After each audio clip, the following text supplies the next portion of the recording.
Hello and welcome to spring training edition of On Deck, brought to you by Coast to Coast Network. I was going to call it something else because I was thinking of something right away.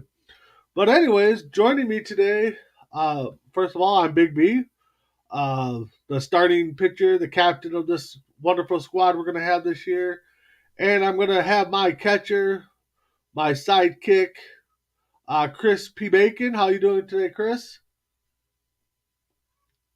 You're on mute, bud. You're on mute.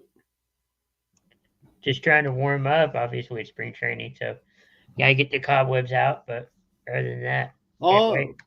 Oh, oh yeah, just like the guys got to get ready for the season, we got to definitely get ready too. So Yep. we do plan on having another co-host. I guess we're working out a deal with him. Greg. Don't know his last name. I'm sorry. Definitely get that, but he has something going on today, I think.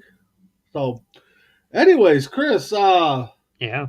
Right now, I would say your Texas Rangers are blowing up the market. What do you think? I think we are. I'm looking at what we got. We signed Matt Moore the other day.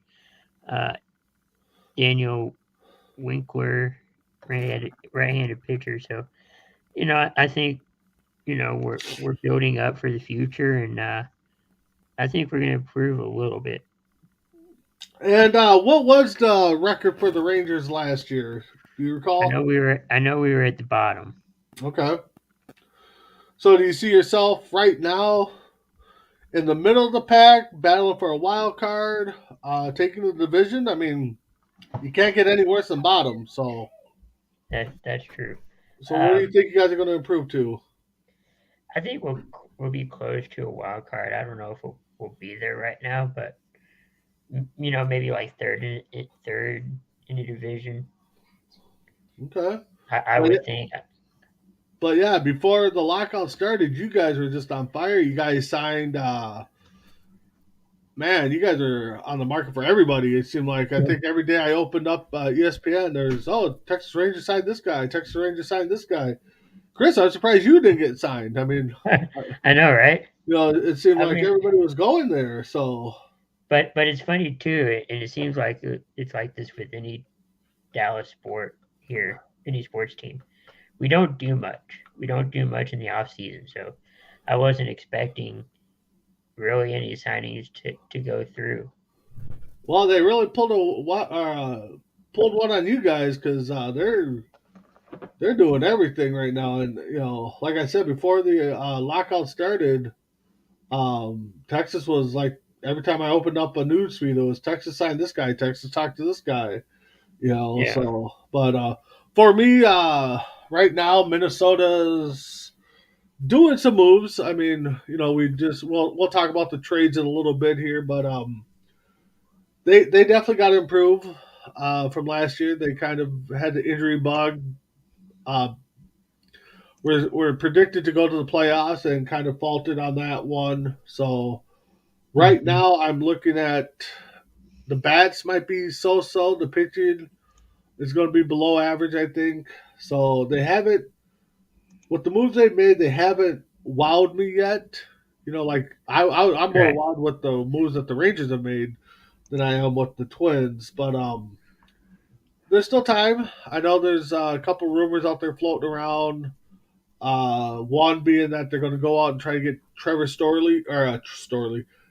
Yeah. Story from the Rangers or Rockies. God, I definitely need a Yeah. spring training game here. So that's the big thing is that they're opening up for that. And I think honestly, I think last year I kind of jokingly on one of the shows I was on said I would love to have Story here. Never thought it would. Matter of fact, I think it was after the Rockies traded Noel away. I was like, hey, bring Story here. I mean, so if that comes out, I'll be somewhat surprised and happy at the same time because that's a move that Twins don't typically make. So, but for your division, you know, what have you seen from the other teams? I mean, Oakland kind of looks like they're on fire.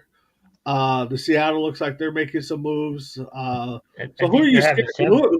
Who are you, who? Which team are you scared about right now? Ooh, I'd be scared about whoever signs Freddie Freeman. Well, I'm talking about your division right now. Oh, okay. Your division. Um, maybe the Astros. Yeah, because the Astros. I mean, yeah, they lost some key players, but they haven't really made any moves either. So they're kind of staying pat right now. I mean, you got to Hmm. be honest. I mean, you can't be scared of Oakland because they're just giving everybody away. I don't even think a high school team would be scared of Oakland right now.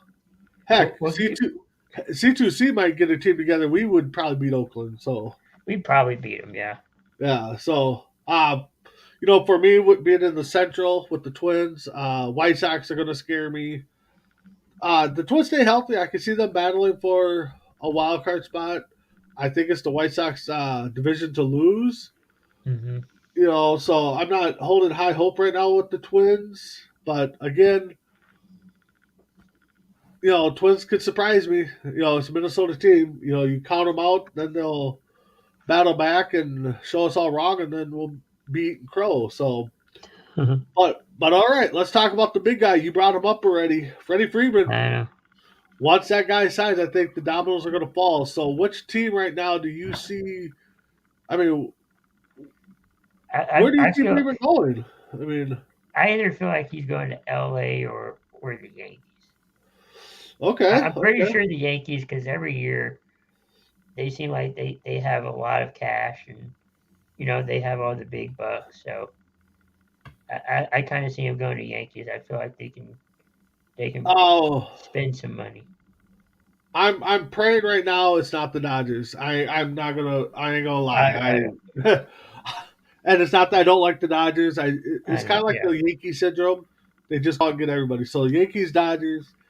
Chrissy, I know you're watching. Boston. I kind of really hope those teams don't get the superstars because they got the money. I mean, I get it. You want to build your business. You want to go get the best guys. I understand that 100%. Yeah. You know, a team that was thrown out there last night when I was with our co-hosts, uh, Colin Mhm. and John on their new network. Toronto was thrown out there and might make a push for them. And Yeah, hey, I heard something about. Toronto with that young team, and you get Freeman in there that's just got done going to the World Series. I'd like to see them go to Toronto. I ain't gonna lie. I heard something about Tampa Bay the was in the mix. know that um he was like part Canadian, Yeah, so going going to his Toronto would make sense. mom's side of the family, I think, is Canadian. I think so. Oh, okay. I could be wrong. It was brought up yesterday. Right. So so with that being said, I honestly I ain't gonna lie. I wish he would go back to the Braves, but it sounds like that's done. They went out yesterday and traded for Matt Olson, and then extended him for 8 years today. So, what do you think of the Braves, the World Series champ Braves, ditching Freeman for Matt Olson? Who do you think? From what I heard, Matt Olson isn't bad either. I mean, No, he's a bit lower on what the batting. So I mean, it's yeah, not terrible, but you're you're losing you're losing power. I think. yep. Oh yeah. I mean, Matt Olson could do some, damage. I ain't gonna lie. I mean, Freeman would be a better choice, but I know I saw a lot of people posted today. Oh, you give Matt Olson 8 years, but you wouldn't give Freeman his 6 years. And I kind of uh, Facebook messaged Adam Barber, one of our co-hosts here. That's a Braves fan. I'm like, hey, what do you think? He goes, it makes sense. I'm like, really? And then they got Olson 8 years for less money than they would have paid Freeman at 6 years. So I kind of get the deal. But I just don't get why some teams just don't want to try to bring everybody back And I mean, I know money's a factor and stuff, and it's hard to bring everybody back. I mean, we can't be the Tampa Bay Bucks of Yeah, 2020 when they brought everybody back. right. Baseball, you got, you know, um, a lot of players. So, I mean, I wish the Braves would. I wish they would sign a lot of their guys back and, run it back, I think teams look at it like, all right, good, we won with these players. Now let's see what we can do with a whole, like a whole new thing. Can we do it again? Can we run it back, so to speak, See, with a new team? talking to a couple Oakland A's fans and seeing some Oakland A's posts, it seems like that's what they do. They'll play this money ball and then they'll be like, oh, we've won with this, we made the playoffs with this. Okay, let's scrap it, let's try it again. It's just like, why not keep building on what you have? Like the Braves of the '90s. Yeah, they only won a couple World Series, but they were in it every year. So I mean, so were the Yankees. I mean, but let's see. So talk about trades. Let's talk about the Twins. So Okay. Twins made a few moves over the last couple days. One, they acquired pitcher Sonny Gray from the Reds for a prospect, and then the day earlier they traded uh, to the Rangers. Um, I mean, Mitch Uh, Garver and um, Kyrie, a backup catcher, another backup catcher okay. to. No, I'm sorry. It was Mitch Garver and a prospect pitcher, I think it was, to the Rangers for your starting shortstop and a prospect pitcher. Which Okay. then they turned around. It was Isaiah, I think his name was. Then they turned around yesterday and they traded Isaiah and Josh Donaldson and Ben Revere to the Yankees for Sanchez and Guido or Gio, I think his name is. Sorry if I butchered his name. Right there, it's a move. Yeah. I don't know what to think. It was pretty much a 3-team deal if you really put everybody into play. Right. Um, I honestly, if I look at it as a 3-team deal, I really think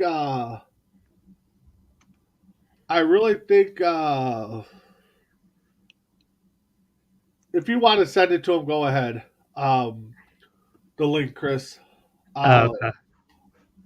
Honestly, right now, I think the Uh, Rangers won this 3-team deal right now with Garver going to the Rangers. The Twins, Yankees might be second best in this deal. I mean, I know, I don't want the fans to be like, oh, it wasn't a 3-team deal. You're right, it wasn't. If you play it out, though, it kind of was a 3-team deal. But so, with that being said, looking at some other ones, Oakland, we talked about them. They're just letting everybody go. They're like Oprah Winfrey. You're gone. yeah. You're gone. You want to You play? get a You go player. somewhere. Yeah. So I mean, Chris Baskets went to the Mets for a prospect. Like we said, Olsen went to the Braves.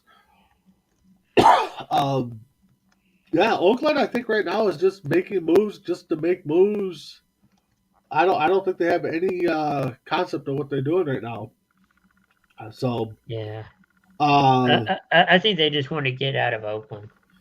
yeah, I really Yeah. do think, and for me being an old school baseball guy, Yeah.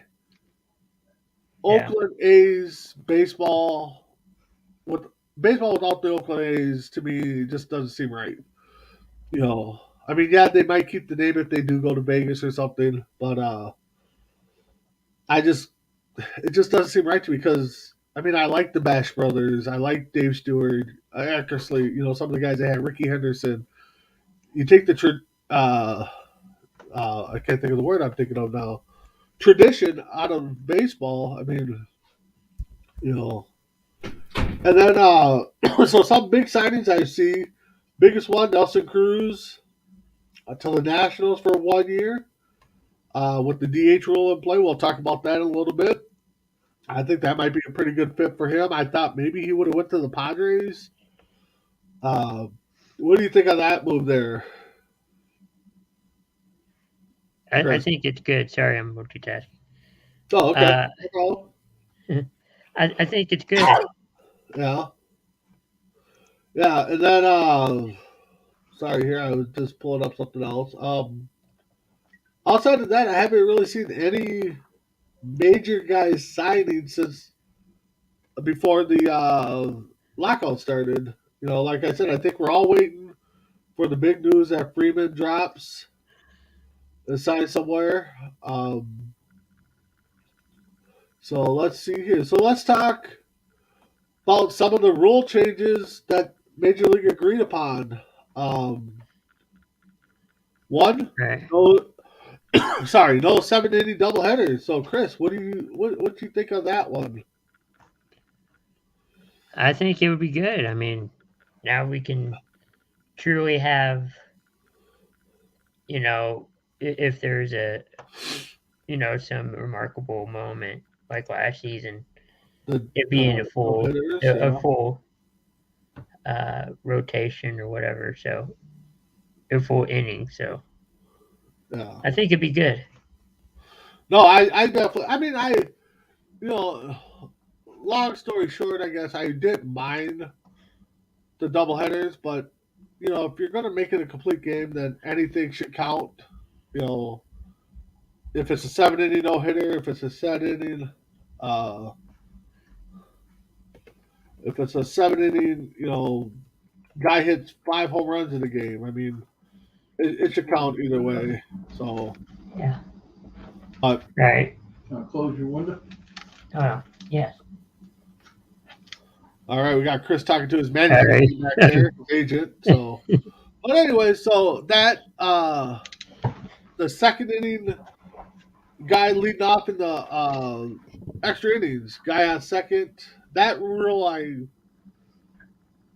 glad they got rid of. Again, I think they should have extended it to not do it until like maybe the 14th, 15th inning. But hmm I'm okay. I'm okay with it being gone. What about you, Chris? I am too. I'm glad it's gone. It shouldn't have been in, and I know because of COVID. Yeah, I mean, like I said, if you would have said, okay, we're gonna move it back to the 14th, 15th inning, I think a lot of fans would have been more accepting of it. Uh, Larger bases, I I don't know what the big deal was with the larger bases. I mean, they look like they're about an inch bigger all around. So, Chris, what do you Yeah. think the concept behind the larger bases were? I've heard it's for safety concerns, but I think it's more of a hazard. It just Yeah, seems more of a hazardous thing. I mean, you don't leave stuff in the middle of the floor, otherwise you'll trip over it. But yeah, that's exactly. kind of how I feel with it. Yeah, I can see maybe if they did a little larger base at first base, maybe because that's where a lot of plays happen. But again, Mhm. you can have the collisions at second, you know, maybe third base, but you know, the pitch count was shot down again, so that's I think some minor leagues are going to test it out along with the robot umps. To me, I'm not for the robot umps. Umps are going to make a mistake. It's part of the game. Yeah. The pitch count, the couple games I went to, or the one game I should say, I went to just a few, but uh, with the St. Paul Saints, I I noticed the pitch count. I was kind of watching it, but it seemed like it wasn't a factor. Once the pitcher started his wind up, the pitch count was gone. It didn't So speed up games or no, no, I don't think it did. You know, the pitchers just have to adjust their kind of routine though when they're going to deliver a pitch and stuff. So, uh, and then the big one, I think, I think it was a good move for baseball, but as a traditionalist, I didn't really care for it, and that's the universal DH. yeah. Uh, I mean, yeah, the pitchers, you got a handful of pitchers that can hit, Right. but the National League's always been like that. So, like I said, the tradition, I don't like the move, but in the baseball sense, I do kind of get it because it gives a guy like Cruz more options. Freeman, possibly, some of the older vets that are only DHing, gives them more Mhm. options to play. So, but So, Chris, well, do we miss Yeah, anything? Any big moves I that don't. you had listed down? I don't think so, but I think going back to the rules too for next year, or I guess some changes is the scheduling. Yes, You're gonna yeah. have one. You're gonna play You're gonna everybody. face every yeah, and I think that's good because there's some fans that want to see a certain team because maybe they're I from I there don't know how the or schedule. From what I've seen, is right now they're gonna play. You're gonna play everybody at least 3 games. I think one series. I'd like to right. see them break that down and maybe do like a two sets of two. Where maybe like the Twins will go down, play the White Sox, Detroit, and then they swing up and play the Cubs for a 2 game series, and then maybe the Cubs will travel to the White Sox, the Detroits, Milwaukee, and then they'll shoot up to Minnesota and play a 2 game series. You know, Mhm. I mean, I do like the fact that we're going to see all the teams, for at least a series, but I kind of hope they break it up and maybe it's too much math and time consuming to be like, okay, let's play two There, here, two here, two here. there is some. I think one of our shows broke it down. Potential how all of that was going to play out, and I Yeah, think it was leaked on Twitter too. But yeah. Some Milwaukee Braves fan or analyst, I think, broke down the Milwaukee schedule on how it may look. So, yeah, but I mean, like if your team goes out west, I mean, you could spend 2, 3 weeks out there if you really wanted to playing all those teams. and I You think know, I think that'd be smart to do.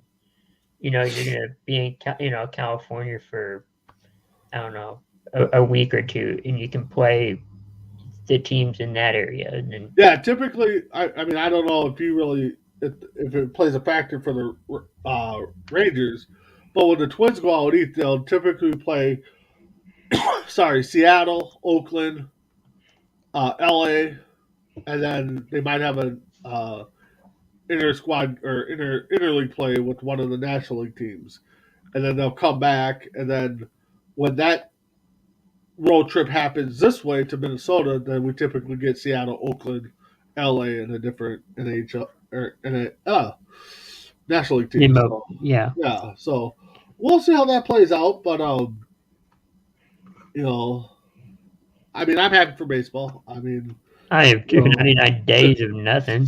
yeah, Mhm. yeah. A lot of people saying, "Oh, it's going to get done. It's going to get done," and Uh, today's the day. And it's like no. I mean, they're still falling I, apart, guys. I mean, yeah, but I've heard that on TV too. It's like, oh yeah, yeah. A lot of TV guys, they all want to be the one to be like, "Oh, it's going to get done today." And when it gets done, hey, I told you it was going to get done today. That's what they want. Nobody wants to really look into it and be like, "Oh no, it's not going to get done."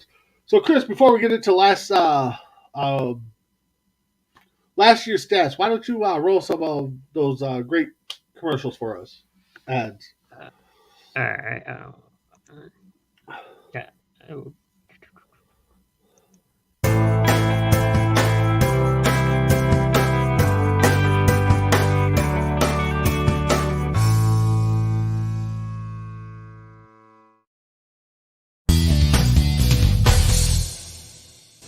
K&A Custom Crafts on Facebook. All right, welcome back. Preseason or spring training yeah. edition of On Deck, brought to you by Coast to Coast Entertainment Network. I'm Big B, alongside my battery mate Crispy Bacon. So let's look at last year's stats. Let's start with the Yeah. bottom feeders right now. Uh, Baltimore was 52 and 110. They finished last. The Twins 73-89. Your Rangers were 60 and 102. Washington was 65 and 97. I'm going to throw Miami in there because they were just 2 games better at 67-95. Pittsburgh's 61 101. And then the Diamondbacks were 80, or I'm sorry, 52 and 110. So right there, of those 7 teams, because we threw Miami in there, which team or teams do you see that could possibly make it out of the basement this year?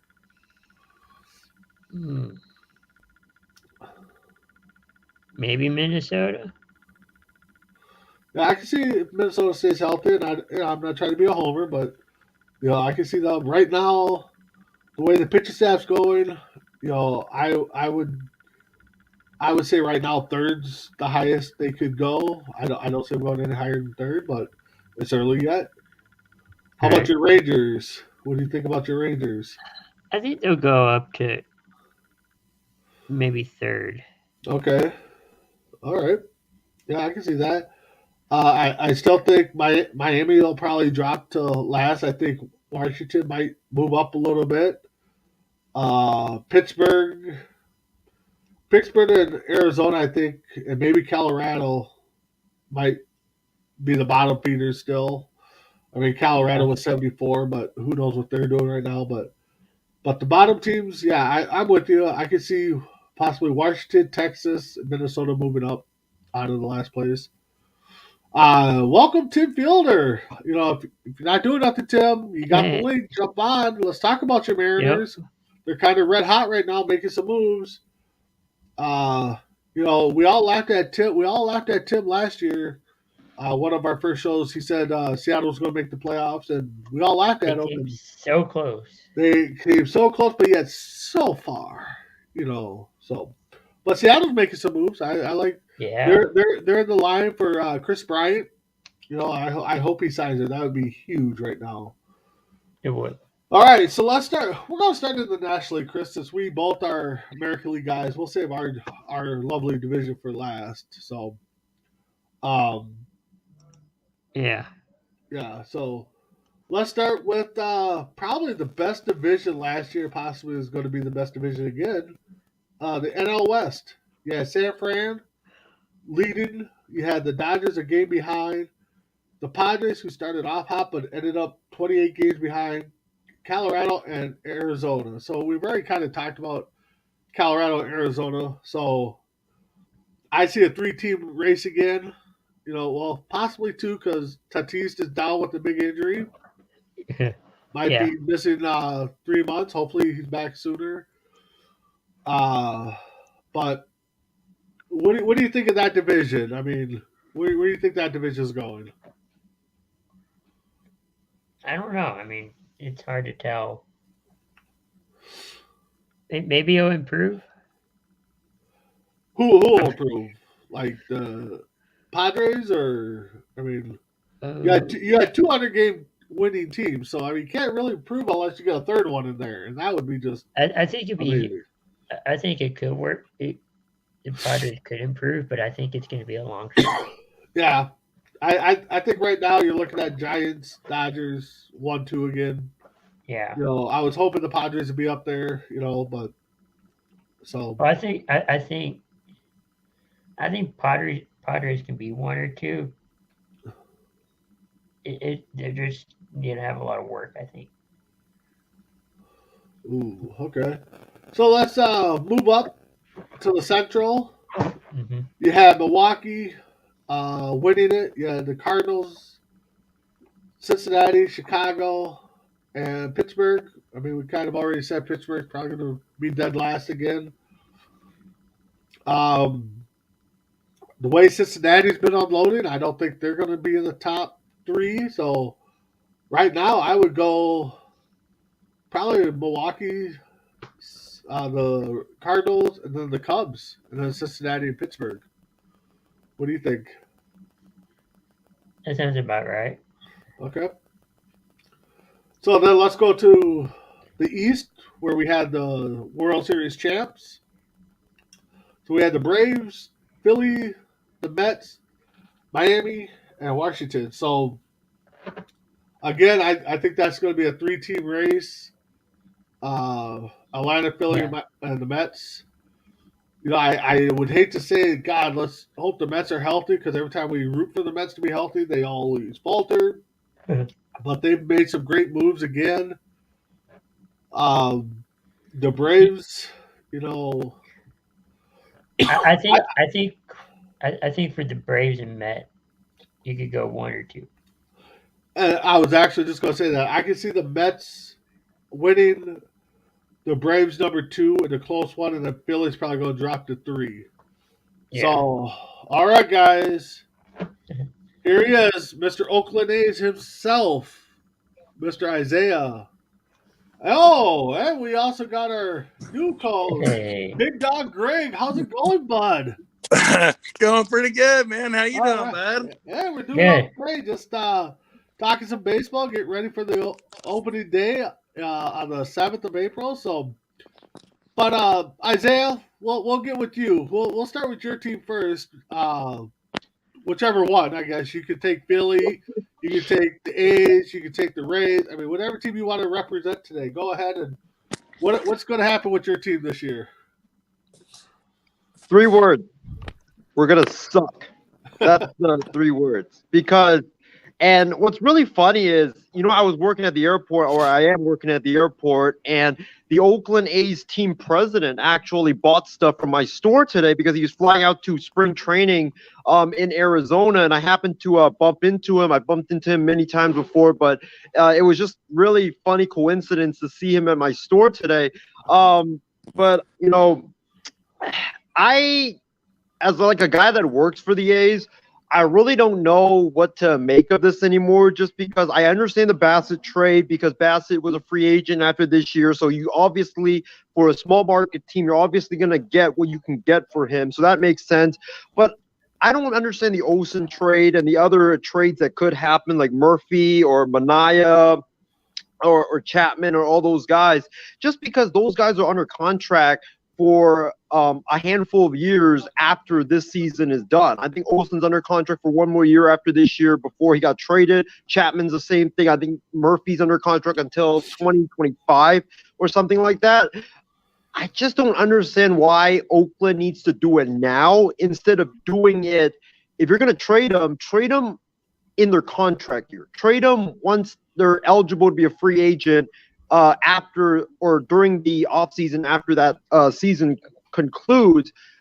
I really wish the A's would have traded them during that time, because I really want them to make a run for it. Make one final run. Make it like this is like the last dance, with Michael Jordan and the Chicago Bulls, because you definitely could have done that since they are on the cheap for at least 1 more year prior to their contract year.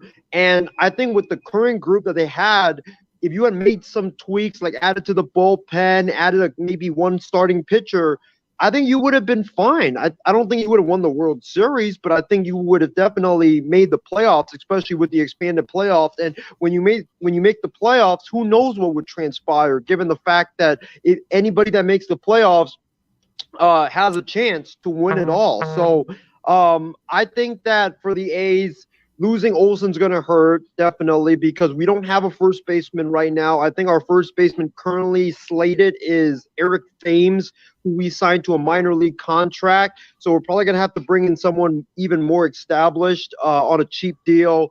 But, I'm just waiting for the other trades to go down, because I've heard from local radio that they're expecting that all the trades and the fire sale to conclude by this Friday, given the fact that most of the teams want to see their full roster set by this Friday, so they can have a couple weeks to ramp up and prepare for the regular season. So I'm expecting this to be the worst week for me as an A's fan, and I'm expecting Chapman to be traded soon, Manaea to be traded soon, Montas to be traded soon, Murphy possibly, Laureano. I'm just expecting like everybody to be traded soon, and I'm hoping we can get some young, cheap talent back, but I know that most of the pieces that we get back is going to be prospects, which you're not going to see in Oakland probably for another 3-4 years, given the fact that a lot of them are in AA or even single A. And who knows if you're even going to see them in Oakland. You might see them in Vegas. Yeah, exactly. So Isaiah, we got a comment here from Adam. He wants to know, how many wins will the A's be getting this year? Wow. Right now, I'm projecting them to at least lose 100 games, because I don't think that if you trot out a whole lineup of rookies and starting rotation of mostly rookies, I don't believe that you're going to have that much success. So right now, if I have to give you a number, give me 62 and 100. How about that? 62 and 100. Okay. Yep. And All the Coliseum should pass out free vodka to all the fans this year because we're definitely going to need loads and loads of it. Yeah. So, Big Dog Greg, if I remember right, you're a Cardinals fan, right? Yeah. All right. So, give us a lowdown on the Cardinals. What do you think they're going to do? Well, I think that the Cardinals are going to be in pretty decent shape. As we saw last year, it kind of took a miracle, but they put together like 17 straight wins or so to end up making the playoffs. They really didn't have enough oomph to really do much damage in the playoffs, but just to get to the playoffs was quite a feat. But even after all of that, they got rid of their manager. So they're going with a new guy at the helm this year, but I think that things are going to be pretty good. I mean, we got two of the best cornermen in the game. We got Arenado and Goldschmidt, and they can definitely power up. We got excellent defense, a few guys with some pop in the outfield, but our outfield is mostly, guys that are like Jim Edmonds type of guys, incredible guys that can track down the ball. So our defense is going to be pretty solid in the outfield. I think the one thing that really hurt us last year was the departure of Colton Wong. He is just a great kind of utility infield guy, definitely gave a good spark, played good defense. But I think that we're going to be okay. But I think that a lot of it's going to come down to pitching. But I think that our chances in the Central are going to be pretty good because the Cubs haven't really made too much of a splash quite yet. I hear that they're on the horn trying to get some big names, but and they just signed their manager to another extension. So, but I still think that the Cubs are still in rebuild mode. Of course, the Pirates are still a few years away from really doing anything. So I think that it's going to be kind of a tight race, but I think that it's going to come down to either them or the Brewers kind of fighting it out. So I think that we got pretty good chances, but it's just going to depend on our pitching staff. Well, you got the best catcher in the league right now. So what's that? You got probably the best veteran catcher in the league right now with Molina. So yeah. So Molina, it's amazing that he's pushing like age 40 here pretty soon. And he still has a cannon on him. So I think that he's going to guide some of our young pitchers. But it's just going to depend on health. If we can keep Flaherty healthy, I think that we got a good chance because he's got some of the best breaking pitches that I've seen in a while. Yeah. So I think that the Cardinals are going to be in pretty good shape. Okay. Yeah, I think they are too. I think, me and Chris, before you guys got out, pick Brewers, Cardinals 1-2 either way. We can see it going right now. But Adam wants to know: were you surprised that the Cardinals fired their manager after last year? Greg. Am I? Yeah. Were you? I am because, granted, Mike Shildt never played in the majors. He never really had much of a background as far as a player, on a professional level, but he worked his way up. And I think that he had pretty good rapport. And the fact that they put together that incredible string of 17 straight games, to make a push for the playoffs, because with about a month left in the season, they looked pretty dead in the water, and then they just came alive. So I'm really surprised that they got rid of their manager after a 17-game winning streak. And, let's face it, they weren't really expected to really do much in the playoffs. So just for making it there, I think was quite a feat. So for them to just change gears and decide to go with a new manager after everything that he's built for the last few seasons, that was pretty shocking. Okay. All right. So the biggest name out there right now in the free agent market is Freddie Freeman, Greg. So where do you see him going? Well, unfortunately, I see him probably going to a big market team. A team that's like the Yankees. I think the Dodgers may make a push. We're talking about teams that have cap to kind of throw that kind of big money out. I don't see like a mid-market team really making a huge push right now for Freddie Freeman. So I would love to see him stay with the Braves because he's been pretty much the heart and soul of that team for years, coming off of a World Series. But as we know, sometimes the cost to keep players and stuff, it's not the same game as it was back in the 50s, 60s, where you had the same team every year.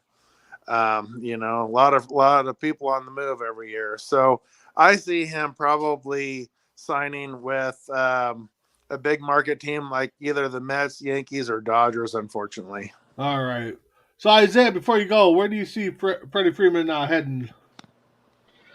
I actually am going to put out a stunning answer. I think he goes to New York with the Yankees. Like Greg said, I think he's going to go to a big market team. His days in Atlanta are definitely done, especially after they got Matt Olson from the A's.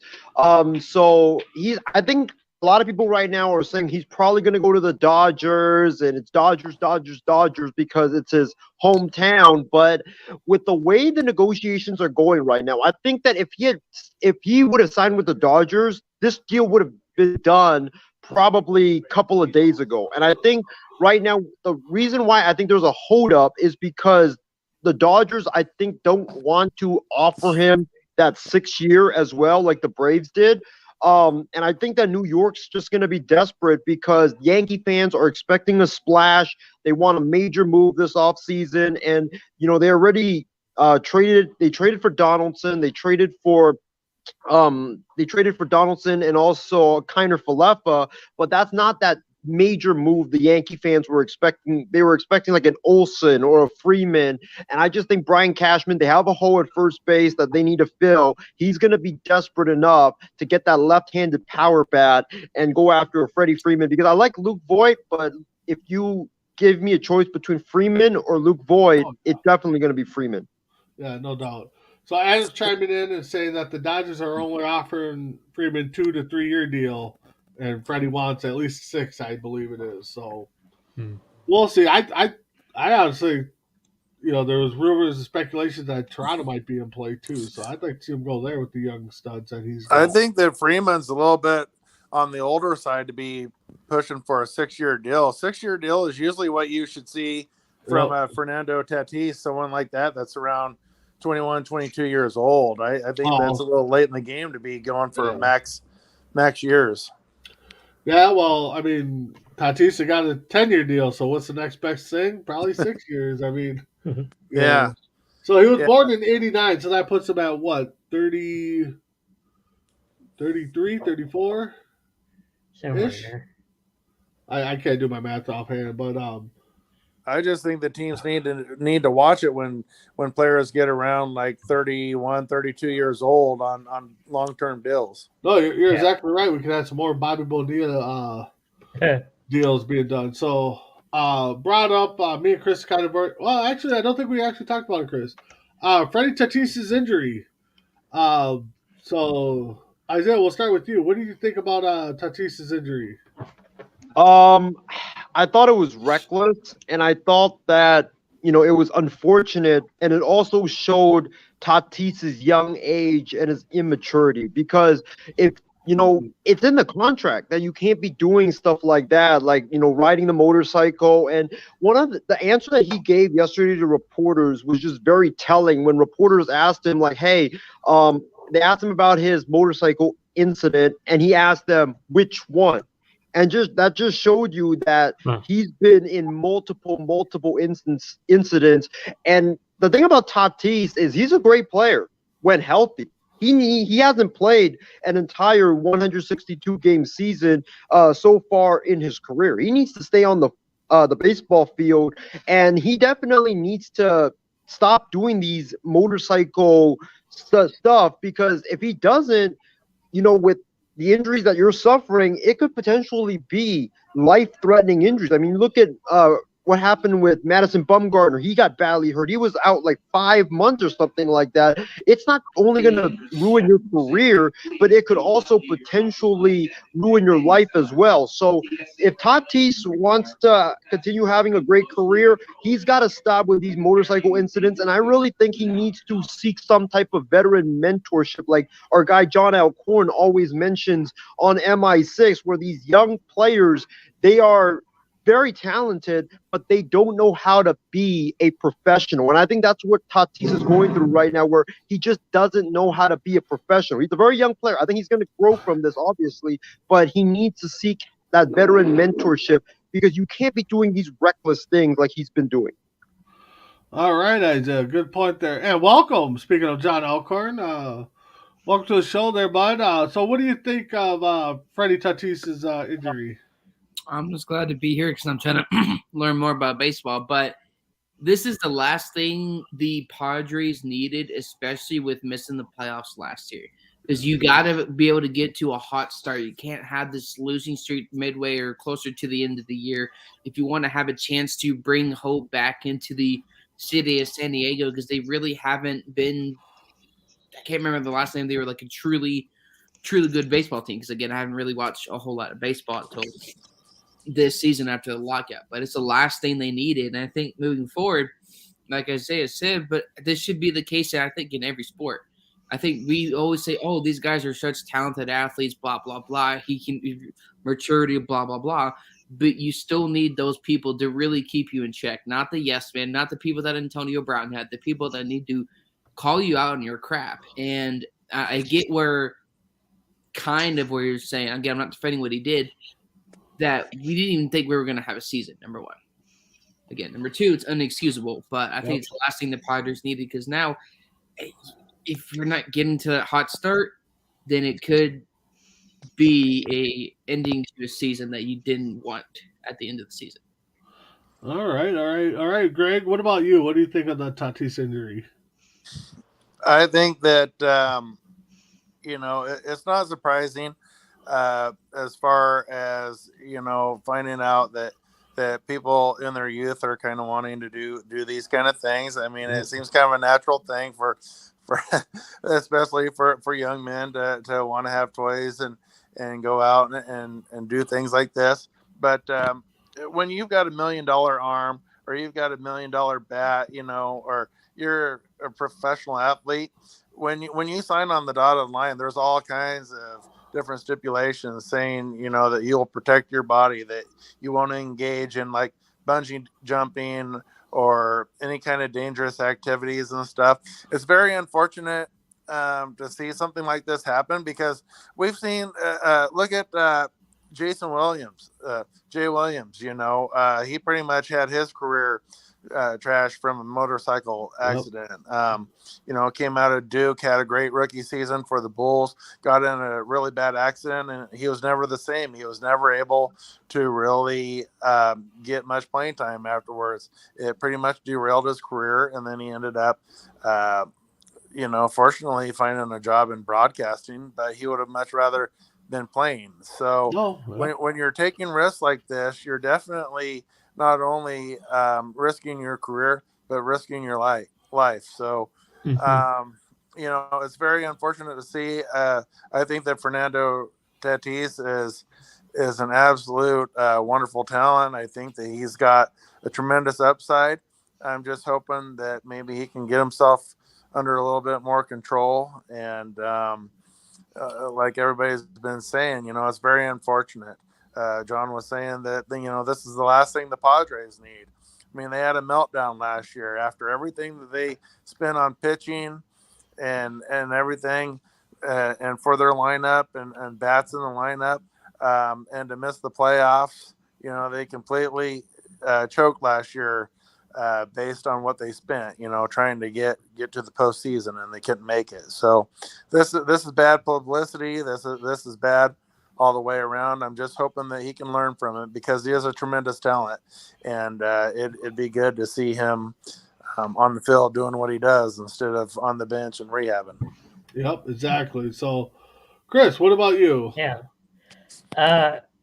you know, like everybody said, it was a silly move, a dumb move, for him to do something like this. I know, and I know it's a different sport, but uh, Patrick Mahomes, I think he was in a contract where he couldn't play baseball or some kind of sport Yep. because it could ruin his contract, and you couldn't get paid or whatever. So it's just a silly move he shouldn't have done, and hope he does learn from his mistake. Yeah. No, I hope it's not going to be too long. Hopefully, 3 months at the max. If not, hopefully we get him back sooner. But yeah, a young guy like that in baseball is definitely going to hurt not just the Padres but the viewership. I think so. Does anybody know? Because Fernando Tatis has a lot of guaranteed money, but does anybody know if that money, the guaranteed money, is null and void in certain situations if you breach a contract like that? Ooh. I think don't normally know. it is, but I don't know for baseball. We'll have to look that up and see if some support. Go ahead, John. You wanted to add something. I think you may have a point. Now, guaranteed this was during the lockout. So Yep. again, you could be right. And again, I think that's true in any sport. And we talk about the Madden curse for football. Maybe this is like a halfway MLB The Show curse with Fernando Tatis. Oh, there But you go. pretty much took the words out of mouth with Mahomes. I think it was right after they won the Super Bowl against the Niners. Isaiah. And they wouldn't allow him to play basketball or do anything else. Yep. And it seemed kind of strict or ridiculous.